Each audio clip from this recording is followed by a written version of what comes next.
Hey folks, today is the 165th birthday of a historical figure in the USA named Daniel DeLeon. Now, Daniel DeLeon was a Columbia University professor of political science. This was in the 1880s.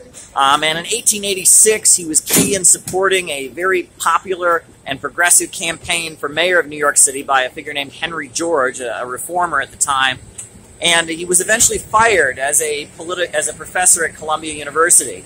And so he became probably one of the most well-known socialists during that time period, 1880s, 1890s, eventually even early 1900s. And he was just a very well-known figure around the country, going around arguing against capitalism and promoting the idea that the banks, factories, and industries should be run by the people. And it's interesting, if you look at Daniel DeLeon, he's remembered as being just such a well-known figure because his lectures and his speeches that he gave all over the USA really convinced a lot of people that capitalism was the problem and kind of laid the basis for, the Socialist Party and Eugene Debs and some of the radical movements that came later. Now, Daniel DeLeon, in a lot of ways you could say he was what you might call an ultra-leftist.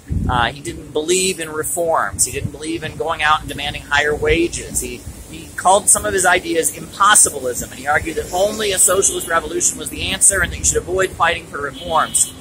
However, he dedicated himself to promoting socialist ideas, and in doing so, he won a lot of people over to them. I know, William Z. Foster, who was a key leader of the U.S. Communist Party, the first time he ever heard about socialism was from a Socialist Labor Party speaker, one of Daniel DeLeon's followers, who we saw on a soapbox. So Daniel DeLeon is kind of an interesting figure. When I was getting into socialist politics, I read some of his writings, I looked at the role that he played, and he showed that sometimes just by speaking up and by arguing against capitalism, you can make a huge difference. Daniel DeLeon is an interesting historical figure, and it's interesting to think about what he might say here in this city 165 years later.